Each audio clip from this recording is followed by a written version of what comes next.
Bismillahirrahmanirrahim. Assalamualaikum warahmatullahi wabarakatuh. Alhamdulillahi rabbil alamin. Wassalatu wassalamu ala asyrafil anbiya'i wal mursalin. Nabiyyina Muhammadin wa ala alihi wa sahbihi ajma'in. Asyhadu an la ilaha illallah wahdahu la syarikalah. Wa asyhadu anna Muhammadan abduhu wa rasuluh amma ba'd. Nuwasil fi syarah kitabil ilm min mukhtasar sahih al-Bukhari li Syekh Abi Muhammad Abdullah ibn Sa'ad Al-Syahir bi Ibni Abi Hamzah Al-Azdi rahimahullah al-mutawaffa sana 90 wa 600 min al-hijratin nabawiyah. Qala rahimahullah, sekarang pada hadis yang kedua ya. Nah, kata beliau qala an-nabiy sallallahu alaihi wasallam man salaka tariqan yatlubu bihi ilma sahhalallahu lahu tariqan ilal jannah. Man salaka tariqan yatlubu bihi ilma sahhalallahu lahu tariqan ilal jannah. Siapa saja yang menempuh suatu jalan yang dengan jalan tersebut ia menuntut ilmu, maka Allah akan memudahkan baginya jalan menuju surga. Ini salah satu hadis yang sangat agung yang menjelaskan tentang keutamaan ilmu. Yang menjelaskan tentang keutamaan al-ilmu. Iya. Hadis ini selain diriwayatkan oleh Imam Al-Bukhari rahimahullah, kata Al-Hafidz Ibnu Hajar, hadis ini juga atau kalimat ini, man salaka tariqan yatlubu bihi ilma sahalallahu lahu tariqan ilal jannah, ini kalimat juga diriwayatkan oleh Imam Muslim dari hadis Abu Hurairah radhiyallahu an pada hadis yang lain, tapi kalimat ini juga ada di dalamnya. Iya. Kata Nabi sallallahu alaihi wasallam, man salaka, man di sini isim mausul. Dan isim mausul termasuk lafaz-lafaz yang umum dalam syariatul Islam. Ya, termasuk lafaz-lafaz yang umum, dalam pembahasan usul fikih. Sehingga man di sini mencakup siapa saja, baik laki-laki maupun perempuan. Baik laki-laki maupun perempuan, siapa saja. Dan ini menunjukkan bagaimana Islam mendudukkan perempuan sama seperti laki-laki dalam hal mencari ilmu, dalam hal meraih keutamaan pahala. Tidak ada diskriminasi antara laki-laki dengan perempuan dalam meraih ilmu, dalam mendapatkan ilmu. Secara umum seperti itu. Walaupun mungkin pada sebagian teknisnya terdapat perbedaan, ya ada sedikit persyaratan pada perempuan. Misalnya kalau menuntut ilmunya melibatkan rihlah, melibatkan atau mengharuskan safar, tentu saja pada perempuan ada aturan tersendiri yang lebih ketat dibandingkan laki-laki guna melindungi mereka. Tapi kalau kita berbicara secara umum mengenai hak ilmu, hak pendidikan, perempuan tidak ada bedanya dengan laki-laki. Ya, ilmu itu bukan monopoli laki-laki, ya, bukan hal yang tabu bagi perempuan, ya, tapi ya semuanya. Sebagaimana laki-laki, perempuan juga berhak untuk memperoleh ilmu. Sebagaimana laki-laki, perempuan juga ya berhak atau bisa untuk mengumpulkan ilmu sebanyak-banyaknya. Ya, sebagaimana laki-laki, perempuan juga bisa mendapatkan pahala yang didapatkan oleh semua penuntut ilmu. Maka ini kata man di sini. Barang siapa, yakni siapa saja, laki-laki maupun perempuan. Dan ini Nabi sallallahu alaihi wasallam sabdakan 15 abad yang lalu. Nabi sallallahu alaihi wasallam sabdakan 15 abad yang lalu. Ketika di zaman itu, ya di negara-negara barat atau di belahan dunia yang lain, ya perempuan ya masih dipandang sebelah mata, ya mereka tidak boleh mengenyam pendidikan, dan perempuan mengenyam pendidikan baru abad-abad terakhir, ya. Nah, ya. Ini menunjukkan bagaimana kemajuan Islam dari zaman dahulu, bagaimana Islam mendudukkan kaum wanita dan memuliakan mereka dari zaman dahulu, jauh sebelum ya orang-orang barat ya menggembar-gemborkan emansipasi wanita dalam hal pendidikan. Nah, Islam tidak butuh semua itu. Islam sudah memuliakan wanita sejak dari zaman dahulu. Kata beliau sallallahu alaihi wasallam, siapa saja salaka tariqan, yang menempuh suatu jalan. At-tariq di sini dijelaskan oleh para ulama seperti Imam Nawawi dan selainnya. At-tariq di sini ada dua. Ada at-tariqul hissi dan ada at-tariq ya al-ma'nawi. Ada jalan yang bersifat hissi, yakni jalan betulan, ya, jalan betulan, jalanan. ya, mengadakan rihlah, mengadakan safar, ya, berjalan menuju ke masjid, berjalan menuju ke halaqah ilmu, berjalan mendatangi negeri-negeri di mana di situ hidup para ulama, tersebar ilmu, itu tariqul hissi. Nah, dan juga mencakup tariq maknawi, ya, tariq maknawi, jalan yang bersifat maknawi, yakni misalnya menghafal, membaca, menelaah, merangkum, ya, merojaah, ya, merojaah dan seterusnya, dari menulis, mencatat, dari semua pekerjaan-pekerjaan apa? Pekerjaan-pekerjaan penuntut ilmu. Ya, pekerjaan-pekerjaan penuntut penuntut ilmu. Dan kembali kita ingatkan pada hadis sebelumnya, innamal ilmu bitta'allum, bahwa ilmu hanya diraih dengan at-ta'allum. Ya, ilmu diraih dengan at-ta'allum, dengan proses, ya, dengan proses, dengan usaha. Di mana proses ta'allum, ya, itu pekerjaannya, mencatat, menghafal, murojaah, memahami, merangkum, menelaah dan seterusnya, membahas, ya, membuat karya tulis. Ini semua yang merupakan bentuk ta'allum. Ini semuanya merupakan bentuk at-ta'allum. Karena itulah, siapa saja yang menuntut ilmu, ya, siapa saja yang menuntut ilmu bukan dengan cara mencatat, bukan dengan cara menghafal, ya, bukan dengan cara diuji dan seterusnya, ya, tidak ada hafalan, tidak ada tulisan, tidak ada catatan, maka dia hakikatnya bukan muta'allim, dia bukan seorang penuntut ilmu, dia hanya seorang penikmat ilmu. Seperti yang dikatakan oleh Abdullah bin Mas'ud radhiyallahu an ketika membagi manusia dalam hal ilmu. Kata beliau rahimahullah, kata Ibnu Mas'ud radhiyallahu an, kun aliman au muta'alliman, ya, au au mustami'an au muhibban wala takun khamisan fatahlak. Jadilah engkau sebagai seorang yang mengajar, yang berilmu, ya, au muta'alliman, atau seorang pembelajar. Kamu mengajar atau kamu yang belajar. Au mustami'an, atau mustami, pendengar saja. Dia bukan pembelajar tapi dia cuma pendengar. Au muhibban, atau dia juga tidak mendengar tapi cinta kepada ilmu. Wala takun khamisan fatahlak, dan jangan menjadi golongan manusia yang kelima karena kamu akan binasa. Siapa golongan manusia kelima? Dia bukan pengajar, dia bukan pembelajar, dia bukan penikmat ilmu, dia juga bukan pecinta ilmu. Iya. Ini orang yang celaka. Maka perhatikan di sini, dibedakan antara muta'allim dengan mustami'. Mustami' itu sekedar penikmat ilmu, datang, hadir, dengar, pulang. Nggak ada catatan, nggak ada hafalan, tidak ada usaha untuk memperdalam keilmuan. Ya, di mana kebanyakan mustami' ini hanya mendengarkan ilmu untuk kebutuhan pribadi, untuk pengamalan pribadi. Karena itulah tidak ada beban apa-apa terkait dengan menghafal, mencatat, dan seterusnya. Itu bukan muta'allim. Itu bukan seorang penuntut ilmu, dan ilmu itu tidak akan diraih dengan sekedar mendengar saja. Ya, kecuali kalau hafalanmu seperti uh, Sufyan bin Said As-Sauri, Yahya bin Said Al-Qattan yang sekali dengar langsung hafal, ya mungkin. Tapi pada dasarnya, ya, tidak seperti itu. Ilmu itu bita'allum, melalui proses belajar.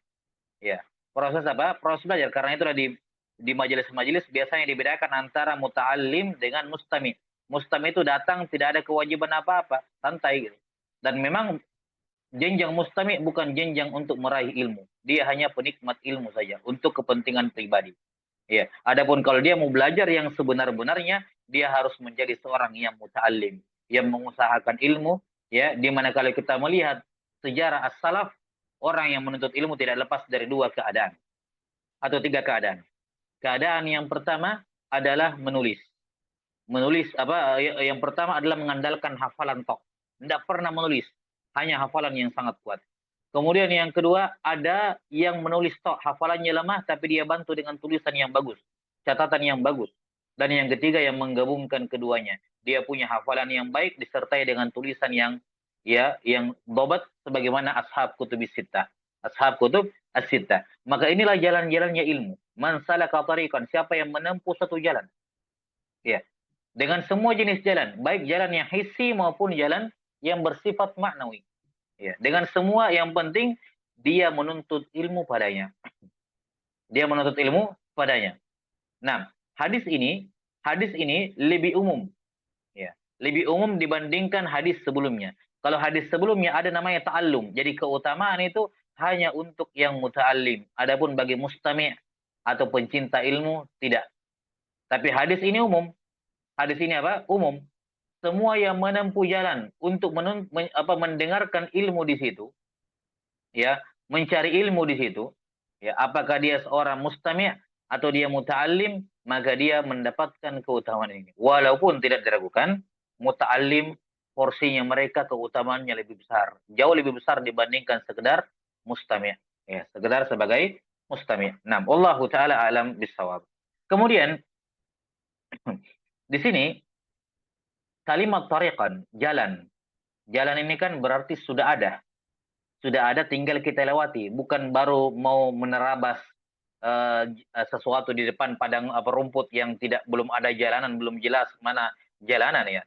Kalimat tariqan, siapa yang menempuh tariq, jalan, mengisyaratkan bahwasanya jalan menuntut ilmu ini sudah ada sebelum kita. Artinya apa? Penuntut ilmu itu tinggal menapaki jalan tersebut. Tidak usah bikin jalan yang baru.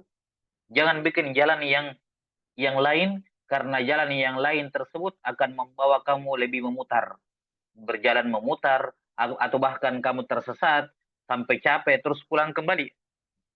Ini isyarat dari Nabi SAW, jalan, yakni tinggal kamu ikuti.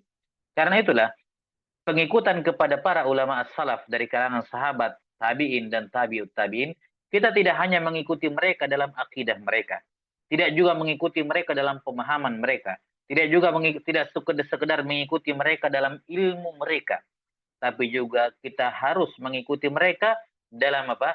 Cara mereka meraih ilmu, cara mereka mendapatkan ilmu. Artinya kenapa? Kenapa kita harus mengikuti itu? Karena cara mereka, jalan mereka sudah mujarrab, sudah terbukti menghasilkan puluhan, ratusan, ribuan, jutaan penuntut ilmu. Ya, telah terbukti menghasilkan banyak mujtahidin, para ulama mujtahid. Telah terbukti. Ya. Maka yang ada bagi kita sekarang, orang-orang belakangan, tinggal menapaki jalan tersebut.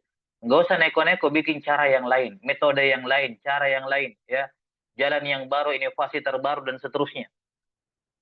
Membuat inovasi terbaru dalam cara belajar itu boleh sekedar takrib, mendekatkan, ya, membuat orang-orang tertarik untuk mendekat. Tapi ketika sudah tiba di tempat aslinya menuntut ilmu yang sebenarnya, itu sudah sangat dianjurkan seharusnya mengikuti jalan as-salaf. Jalan as-salaf. Bagaimana tariqah salaf di zaman dahulu? Ya. Nah, bagaimana tariqah salaf di zaman dahulu? Mereka datang kepada guru-guru mereka untuk belajar. Ya. Menyimak penjelasan guru-guru mereka. Menyimak penjelasan guru mereka. Mencatat apa yang disampaikan oleh guru mereka. Meroja, mengulangi apa yang mereka tulis, apa yang mereka hafalkan. Itu tariqah mereka. Karena itulah tidak ada ilmu tanpa hafalan. Siapa saja yang berharap untuk meraih ilmu, menjadi seorang yang berilmu tanpa memiliki hafalan, dia mimpi di siang bolong. Ya, seperti kata para ulama, ya, la ilma illa bil hifzi, wala hifza illa bil itqan, wala itqana illa bil murajaah. Kalau nggak salah ucapannya Ali bin Madini. Ya. Tidak ada ilmu kalau tidak dihafal. Tidak dikatakan hafal kalau tidak mutqin, tidak hafal mati, tidak hafal di luar kepala. Itu berarti belum dihafal. Dan tidak ada yang namanya kemutkinan kalau tidak disertai dengan murojaah. Tidak akan terhasilkan yang namanya itqan kalau tidak sering diulang-ulangi. Ya, jadi metode menghafal secara apa istilahnya repetitif ya, pengulangan secara berkala. Itu metode penghafalan. Metode menghafal di kalangan ulama salaf, mengulangi hafal mereka secara berkala. Nah, dan ini apa? Metode yang mujarab. Kemudian dari thariqah as-salaf terdahulu, mereka mempelajari apa?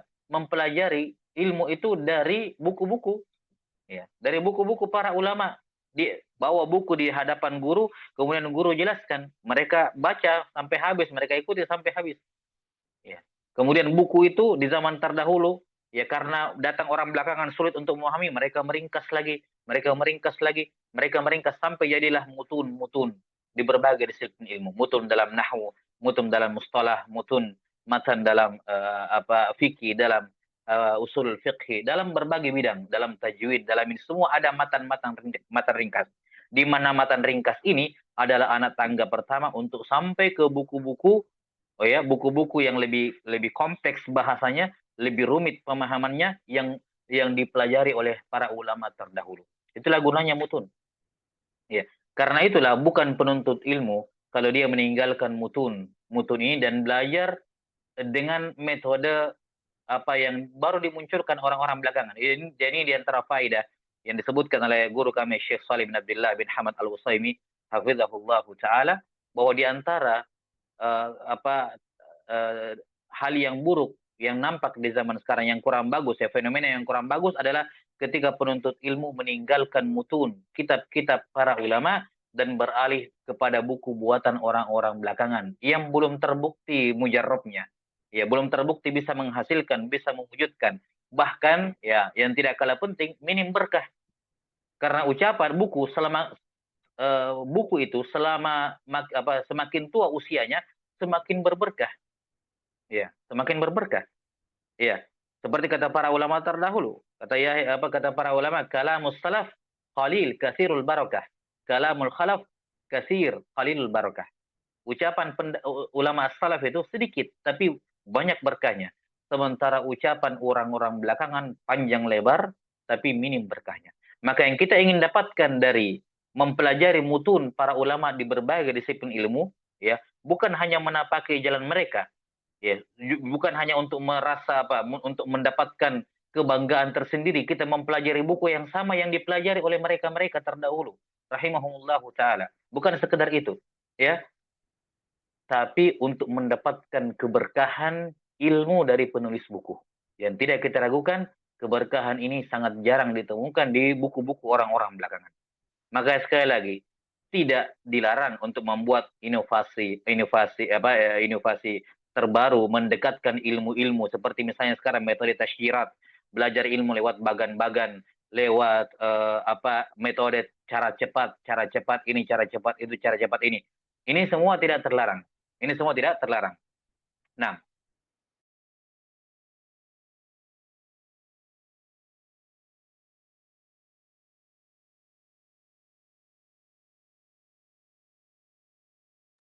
Afwan. Jadi tidak dilarang memunculkan metode baru, ya, thariqah yang baru. Cuman itu hanya dijadikan sebagai pengantar, sebagai penarik, ya, sebagai daya tarik kepada orang-orang yang mungkin uh, susah langsung masuk ke mutun, ya, dibutuhkan pendekatan, ya. Nah, tapi itu sekedar pengajak saja, tansyid, penyemangat. Tapi ketika sudah tiba waktunya mereka siap untuk menuntut ilmu, maka yang terbaik adalah kembali kepada mutun para ulama, kembali kepada kitab-kitab mereka yang sekali lagi sudah terbukti melahirkan ratusan, puluhan mujtahidin, ratusan ulama, bahkan lebih, ya, turun temurun dari generasi ke generasi, ya, demikian caranya. Bukankah kita ingin berhasil dalam menuntut ilmu, ya, bukankah kita butuh testimoni untuk suatu keberhasilan suatu metode? Testimoni sudah ada semuanya, ya, dan buktinya sudah banyak. Nah, buktinya sudah banyak, maka tinggal kita menapaki jalan mereka. Maka di sini sekali lagi Nabi SAW mengatakan man salaka tariqan, isyarat bahwa menuntut ilmu itu sudah ada jalannya. Lihat Imam Al-Bukhari rahimahullah abad ketiga Hijriah. Sebelum beliau bahkan sudah ada yang menulis kitab tentang ilmu ini, Kitabul Ilm. Menunjukkan bahwa dalam menuntut ilmu sudah ada jalannya. Gak usah, jangan bikin jalan yang baru, cara yang baru. Tinggalkan cara yang lama, karena itu akan membuat jalan kamu berputar semakin jauh, atau bahkan membuat kamu tersesat salah jalan, yang pada akhirnya kamu akan mundur kembali ke belakang, pulang karena tidak mendapatkan tujuan yang diinginkan. Namullahu ta'ala alam bisawab. Sallallahu ala nabiyina Muhammadin wa ala alihi wa sallam. Walhamdulillahi rabbil alamin.